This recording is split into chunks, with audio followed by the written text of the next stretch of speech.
Olá, gente, boa tarde. Oi, Ana, boa tarde. Boa tarde a vocês que estão chegando.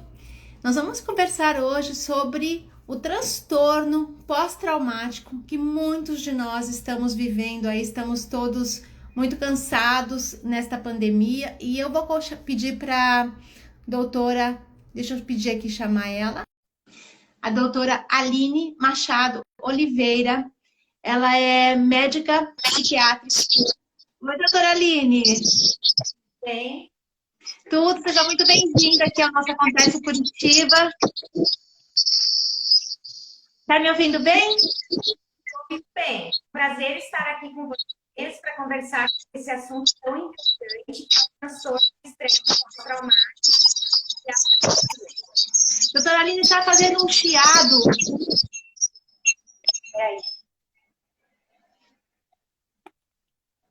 Eu não sei se é fone, alguma coisa. Acho que vou celular em outro lugar, então, para não ter o chiado. Vamos ver se melhora. É, Isso, agora melhorou. Tudo bom com a senhora? Doutora Aline, então vamos conversar sobre esse tema que é tão importante, né? Que é esse estresse pós-traumático que todos estamos vivendo nesse momento de pandemia, né? sim. Doutora Aline, Na no que se caracteriza um trauma e a partir de quando nós podemos falar que estamos sofrendo por algum acontecimento? O trauma que caracteriza, que vai ocasionar o transtorno do estresse pós-traumático é todo acontecimento que coloca a vida do indivíduo em risco, que coloca ele em risco de morte ou de lesão no seu corpo, ou então quando algo assim acontece com alguém próximo a ele. Mesmo que aconteça com o filho, com a mãe, com a esposa, o indivíduo pode desenvolver o TEP também, que é o transtorno do estresse pós-traumático. Então, os traumas relacionados ao TEP são esses traumas que podem trazer uma lesão no corpo do indivíduo ou até mesmo levar à morte. E de todos os indivíduos que sofrem um trauma, mais ou menos 20% desenvolvem o transtorno do estresse pós-traumático, ou seja, o ser humano está preparado para passar por traumas e não ficar com um transtorno, não desenvolver um transtorno psiquiátrico, mas cerca de 20% acaba desenvolvendo o transtorno do estresse pós-traumático, que é o TEPT. Doutora, a gente ouve muito frases como fulano tá estressado hoje, são aquelas frases que a gente escuta quando a gente dá aquela explosão, né? Dando a impressão sempre que o estresse vem na voz. Mas muitas vezes o estresse está dentro da gente e não necessariamente só quando a gente fala, a gente vai acumulando isso fisicamente, né? Como que a gente consegue identificar isso? Que a gente está se estressando e não manifesta isso simplesmente quando explode? O transtorno do estresse pós-traumático, ele vai se manifestar no corpo, na mente e nas emoções do indivíduo. Então, por exemplo, quando alguém desenvolve o TEPT, essa pessoa ela fica mais desanimada e sem esperança, ela desenvolve sintomas muito parecidos com a depressão, ela começa a ter uma crença de que ela não vai vencer esse sintoma, de que ela não conseguirá mais fazer nada na vida, que nada na vida dela dará certo. Ela tem uma tendência a se isolar e coisas que antes lhe davam prazer já não dão mais prazer. Então, se essa pessoa gostava de ler, de caminhar, de conversar, ela acaba abandonando todas as atividades que antes lhe davam prazer. E ela também começa a ter revivências de trauma. Por exemplo, alguém que sofreu um assalto ou que sofreu um abuso sexual. A pessoa não quer lembrar daquele trauma, mas o trauma acaba vindo à memória contra a vontade dela.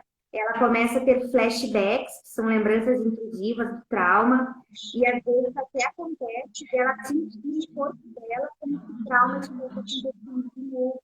Então ela fica O um áudio pouco tá ruim. O muito áudio, seu mal. áudio. E agora melhorou? Vamos ver se vai agora. Então, essa pessoa pode ter flashbacks, que são lembranças intrusivas, e sensação de que o trauma está ocorrendo de novo. Ela sente taquicardia, sente medo, fica alheia ao ambiente ao redor, e para ela é como se ela estivesse vivendo o trauma de novo. E essa pessoa também acaba tendo problemas para dormir, acaba tendo sonhos ou pesadelos com o trauma, sonhos recorrentes, e ela procura evitar lembrar do trauma. Então, por exemplo, se ela foi assaltada em determinada rua, ela começa a evitar a todo custo passar por aquela rua. Se ela sofreu um trauma em casa, ela já não vai querer ficar na casa dela, porque tudo que lembra o trauma, ela passará a evitar. E isso acaba trazendo grandes prejuízos para a vida do indivíduo. Doutora Aline, durante o último ano foi muito incorporado na nossa rotina a palavra gatilho, né? O que significa em termos de pessoas que possuem transtornos? Porque tudo parece que agora está vindo, né? Tudo parece estar vindo à tona com a pandemia, né? Muitos sentimentos que estavam guardados parece que estão vindo nesse tal de gatilho, né? O gatilho, para quem tem o transtorno do estresse pós-traumático, é qualquer objeto, situação, às vezes até um cheiro ou uma música que lembre o dia do trauma. Então, por exemplo, se uma pessoa sofreu abuso sexual e estava tocando determinada música, toda vez que ela ouvir essa música, a música vai remetê-la ao trauma novamente. Então, a música foi o gatilho. E agora, toda a população mundial está sob o risco de desenvolver o transtorno do estresse pós-traumático em função da pandemia. Nem todos nós adoecemos, nem todos nós tivemos o Covid, nem todos nós perdemos familiares ou amigos com Covid, mas mesmo assim, essa situação de nós sabermos que existe um vírus, que esse vírus é invisível e que qualquer um de nós pode desenvolver a infecção pelo Covid, toda mudança que houve nas nossas rotinas, não poder mais sair de casa, trabalhar em casa, não poder ver os familiares e amigos, não poder beijar e abraçar, ter que usar a máscara o tempo todo, tudo isso é uma situação traumática. Então, muitas pessoas estão desenvolvendo o transtorno do estresse pós-traumático em função da pandemia. E o que é o gatilho? Até mesmo sair na rua e ver os outros de máscara, você vê que está todo mundo de máscara, inclusive você, já pode desencadear aquele medo, aqueles sintomas de medo intenso e irracional, que é o que sente aquele que tem o transtorno do estresse pós-traumático. Então, a gente pode dizer que nós já estamos vivendo um pós-trauma em relação à pandemia, considerando que ainda estamos vivendo este caos? É que nem todas as pessoas vão desenvolver o transtorno do estresse pós-traumático, né? Mais ou menos 20% das pessoas desenvolvem. Então, sim, muitas pessoas já desenvolveram o TEPT em função da pandemia e outras ainda irão desenvolver. Porque o estímulo, ele pode desencadear o TEPT, mas isso varia de pessoa para pessoa. Por exemplo, ele pode ser sutil, pode ser mais sutil em algumas pessoas, ele tem níveis... Sim, algumas pessoas desenvolvem sintomas mais graves e outras sintomas menos graves. Mas, por exemplo, o mesmo estímulo não vai causar o TEPT em todas as pessoas. Por exemplo, alguém pode ficar 40 dias na UTI com Covid e não desenvolver o TEPT. E outra pessoa que apenas precisou ir na emergência e sequer ficou internada pode desenvolver o TEPT. Então, as pessoas têm sensibilidades diferentes à mesma intensidade de trauma. Mas é que muita gente, por exemplo, está deixando de fazer coisas até por causa da pandemia, né? Deixando de ir ao médico, deixando de ir ao dentista, deixando até de ir ao mercado. Tem muita gente que realmente está com trauma, mesmo sem ter alguém à sua volta assim contaminado, ou mesmo sem ter tido alguma perda na família, de amigos, etc. e tal, porque a gente está numa avalanche de notícias muito negativas, óbvio, né? Estamos tendo muitas perdas diárias no Brasil, a vacina que não caminha, então a gente está tendo muitas perdas brasileiras, né? Então as pessoas estão desenvolvendo esse pavor, né? Tem alguma dica que a gente possa usar para amenizar um pouco o nosso emocional? O ideal é evitar o excesso de informações, evitar ficar o dia inteiro com o noticiário ligado, o dia inteiro procurando saber quantas pessoas adoeceram, quantas foram internadas. O ideal é a pessoa saber que tem que se cuidar, mas não ficar com o foco na pandemia, tentar se concentrar em outras coisas, em atividades prazerosas, atividade física, se focar no trabalho ou nos estudos, mas não ficar focada na pandemia, porque o excesso de informações acaba sendo muito prejudicial para a mente do indivíduo. Mas a gente, por exemplo, a gente sabe que tem que usar álcool gel, a gente sabe que tem que fazer distanciamento social. Como que a gente pode, por exemplo, lidar quando a gente vê que as pessoas, muita gente, não faz distanciamento, não usa máscara, faz aglomeração, faz festas clandestinas? Essa foi uma pergunta que eu recebi. Como lidar com esse sentimento de raiva que você fica com essas pessoas, sabendo que mais tarde, ou ocasionalmente, ou talvez elas se contaminem e vão usar a vaga de UTI de outras pessoas que estão se cuidando, vão contaminar familiares que estão se cuidando? Como que a gente lida com essa raiva? É que, na verdade, nós temos que ter consciência que nós não temos o controle de todas as situações, nós temos apenas uma ilusão de controle. Então, assim como nós não controlamos as pessoas que usam drogas, as pessoas que dirigem alcoolizadas e podem matar um inocente, nós temos que ter consciência que cada um vai fazer aquilo que a sua consciência manda. Então, se as outras pessoas estão fazendo festas clandestinas, não estão usando máscara, não estão respeitando o isolamento social, eu não tenho controle sobre isso.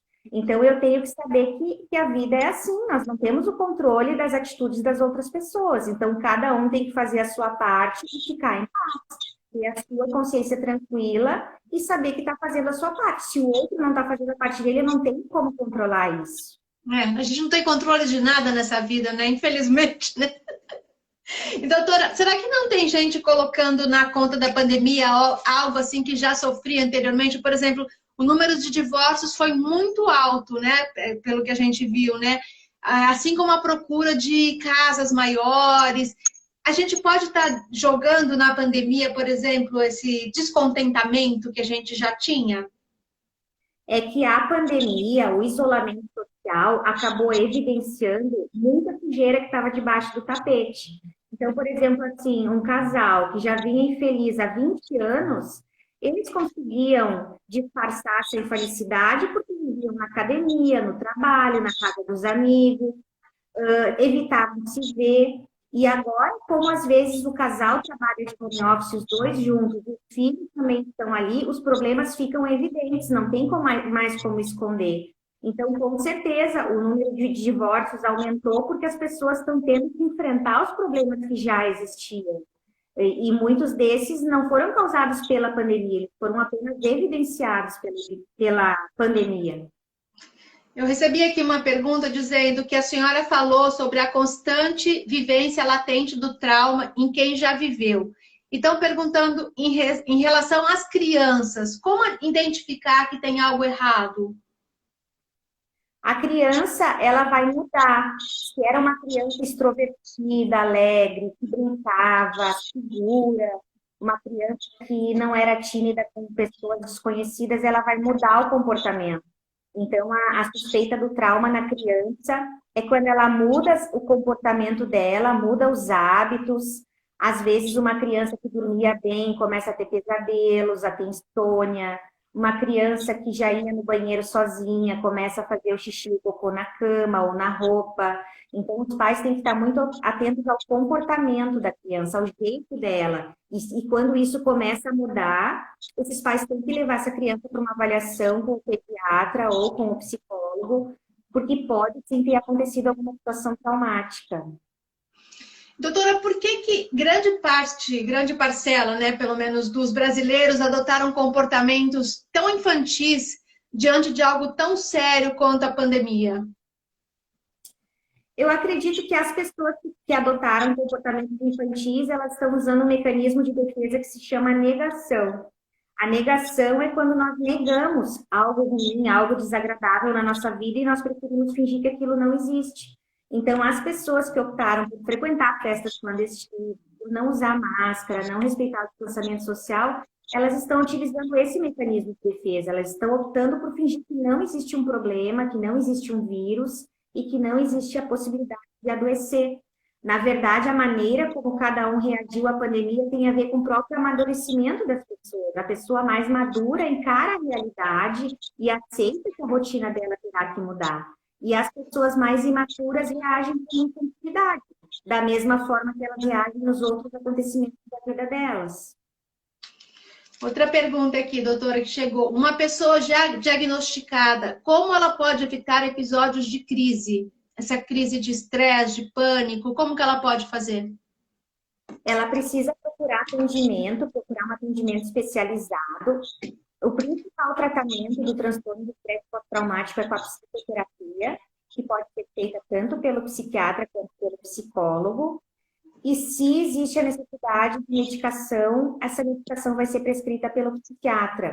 Mas não tem como ela evitar esses sintomas, ela tem que se tratar, ela tem que passar por uma escuta especializada, falar sobre o trauma, que alguém está preparado para ouvi-la, e através do tratamento, a vida dela aos poucos vai voltar ao normal. Mas ela mesma, a atitude que ela pode tomar, além da busca pelo tratamento, seria a prática de meditação, atividades físicas, tentar pensar em coisas boas, enfocar naquelas coisas que estão bem na sua vida, não focar no problema, tentar não focar naquilo de ruim que aconteceu. Mas o principal para evitar novas crises de ansiedade ou de estresse causado pelo transtorno de estresse pós-traumático é buscar o tratamento especializado. Assim, doutora, por exemplo, assim, as pessoas que são diagnosticadas com Covid, eu acho que deve dar um medo muito grande, porque a gente vê que as pessoas às vezes estão bem e de repente, do nada, elas vão para o hospital. E nós tivemos um caso de um conhecido nosso que a irmã dele pegou e estava bem, de repente ela foi para o hospital, do nada ela foi entubada e faleceu. E ela estava bem, e do nada, quer dizer, de um momento para o outro, ela acabou agravando e faleceu. E tem pessoas que, graças a Deus, a maioria consegue... Mas eu acho que deve dar um pânico muito grande nas pessoas que são diagnosticadas, porque parece que evolui muito rapidamente, e você não sabe muito bem, não tem muito conhecimento dessa doença. Eu acho que é isso que apavora tanto as pessoas, né? Porque você está bem e, de repente, você não está mais, né? Tem alguma coisa para essas pessoas? Talvez seja isso que essa pessoa está perguntando, né? Como evitar esse trauma, esse medo do que pode acontecer, né? Na verdade, a própria pessoa vai poder fazer pouca coisa. Quem pode fazer algo para tornar essa experiência de ir ao pronto atendimento, de internar no hospital, talvez internar em UTI, são as próprias equipes. E as equipes já estão fazendo o que elas podem, o que é possível.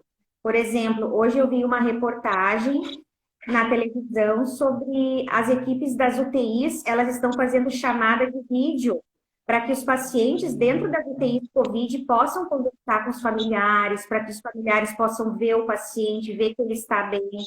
Então, quem mais pode ajudar para que a situação não seja traumática, na verdade, são as equipes médicas, a equipe de enfermagem, através de um atendimento humanizado ao máximo possível, para que esse paciente não se assuste tanto, para que a família tenha notícias frequentes da pessoa que está internada, possa ver a pessoa através das chamadas de vídeo. Essas são medidas que podem tornar esse acontecimento menos traumático possível.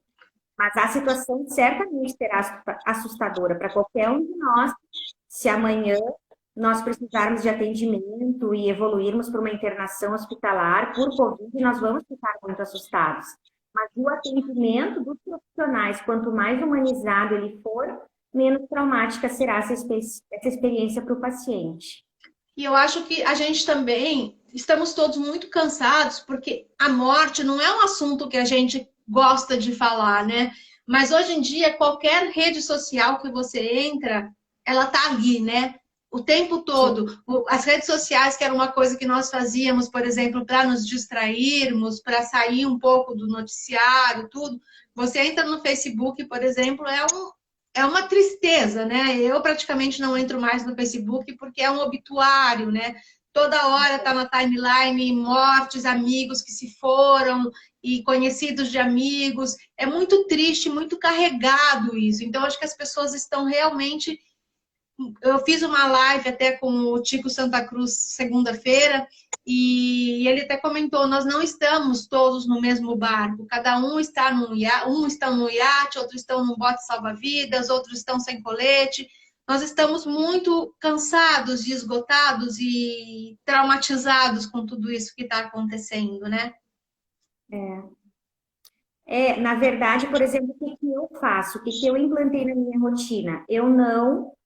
Eu procuro não ter notícias sobre o Covid, porque como eu não sou médica infectologista, nem emergencista, não trabalho no atendimento das pessoas que estão com a infecção, não tem por que eu ficar super informada sobre tudo que está acontecendo, não vai fazer diferença no meu dia a dia. Então, eu também evito as redes sociais, evito os telejornais, procuro me informar de outras coisas, de outros assuntos, porque senão a minha rotina também se tornaria insuportável, seria insuportável para mim esse excesso de informações. Então é isso que eu aconselho as pessoas a fazerem.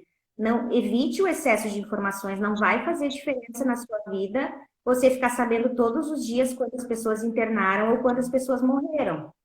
As pessoas precisam se ocupar suas mentes com outras coisas, com atividades prazerosas, com atividades que lhes têm prazer.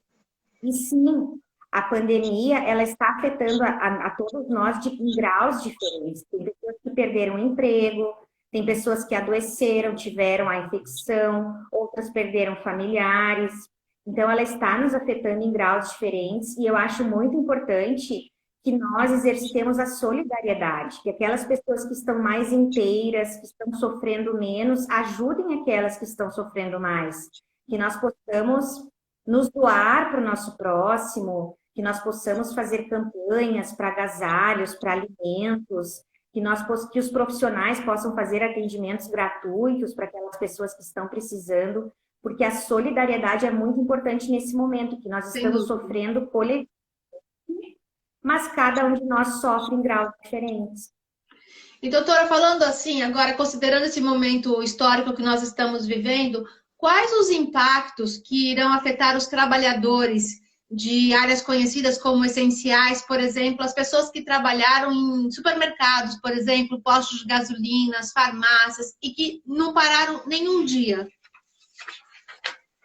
Certamente essas pessoas poderão desenvolver transtornos psiquiátricos, como depressão, ansiedade, insônia, e aqueles profissionais que lidam com as pessoas que estão adoecendo com Covid, por exemplo, técnicos de enfermagem, médicos, pessoas que fazem a limpeza nos hospitais ou nos pronto-atendimentos, esses profissionais estão adoecendo. Está acontecendo já um aumento no consultório da procura destes profissionais que desenvolveram quadros de estresse pós-traumático em função desse dia a dia com a Covid, com a infecção, porque é muito pesado para eles. Isso eu ia perguntar, inclusive, para a doutora, como vai ficar, como a senhora acha que vai ficar a avaliação deles sobre a vida após essa vivência? Porque, eles devem estar muito esgotados. Eu acredito que essas pessoas estão amadurecendo e que elas precisam da nossa ajuda. É preciso que os médicos que não fazem plantão pensem em voltar a fazer plantões para não sobrecarregar aqueles que já estão lá nas emergências desde março do ano passado. É preciso que os profissionais tentem não se sobrecarregar, não pegar plantão demais, não trabalhar em excesso se eles puderem. É preciso que a sociedade se organize para abraçar esses profissionais e para tentar tornar o dia a dia deles e a rotina deles menos pesada. Porque se eles adoecerem, quem que vai estar lá quando nós precisarmos? Então, nós precisamos cuidar desses profissionais para que eles não adoeçam e para que eles se mantenham bem para poder nos atender. Doutora, qual que vai ser, na sua opinião, o impacto da nossa sociedade, levando em conta esse sentimento de tristeza que tem sido tão recorrente?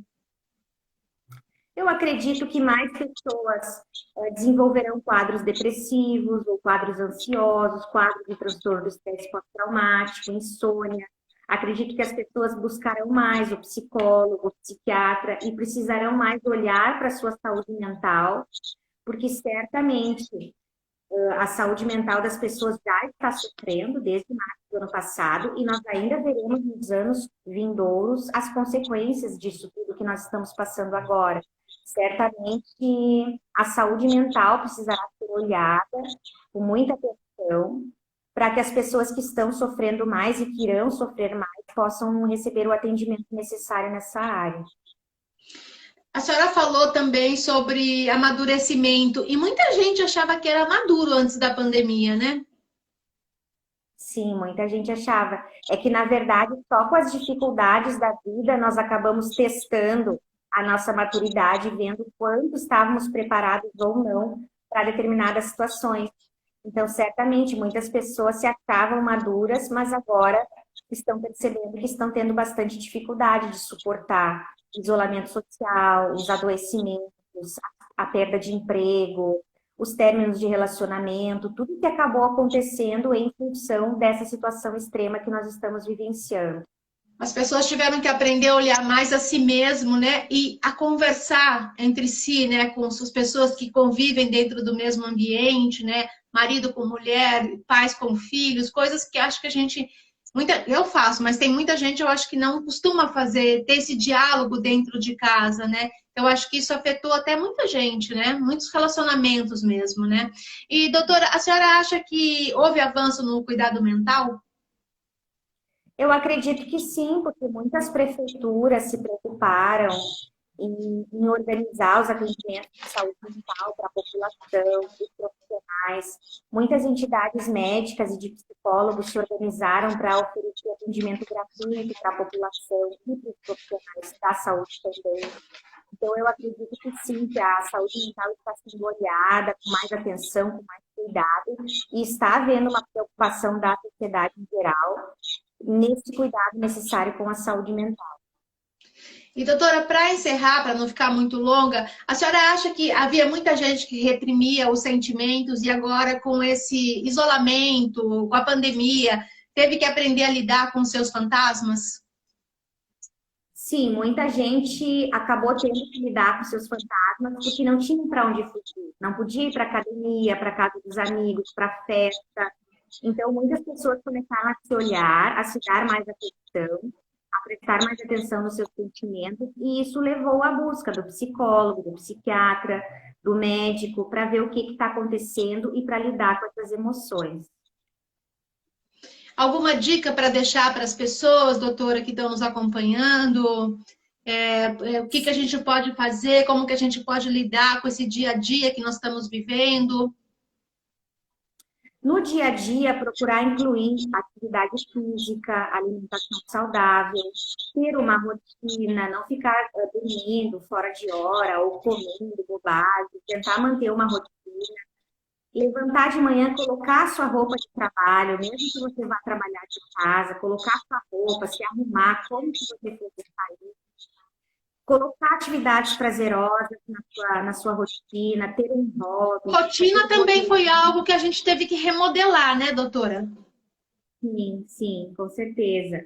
Tentar manter a sua rotina o mais próximo do que ela era e o mais tranquila, calma e prazerosa possível. Evitar o excesso de informações. E se você desconfia que pode ter desenvolvido um transtorno psiquiátrico, como o transtorno de estresse pós-traumático, ou um quadro depressivo, ou uma alteração no sono, procure o psiquiatra ou o psicólogo, faça uma avaliação, inicie o tratamento quanto antes, não deixe esses sintomas piorarem, esse quadro se agravar, porque quanto antes você inicia o tratamento, principalmente no transtorno de estresse pós-traumático, melhora a resposta ao tratamento. Então, não é bom que as pessoas posterguem a procura pelo profissional. Doutora Aline, muito obrigada, então, por estar aqui com a gente. Eu vou deixar, gente, a live salva. Muito obrigada a todos vocês que nos acompanharam. Estamos sempre aqui. Quando quiser voltar a falar com a gente, por favor, entre em contato novamente. Eu vou deixar a live salva para vocês. Vou colocar também no nosso canal do YouTube. Doutora Aline, muito obrigada mais uma vez. Um grande abraço. Tchau, gente. Boa tarde para todos. Se cuidem, álcool gel, distanciamento social e máscara.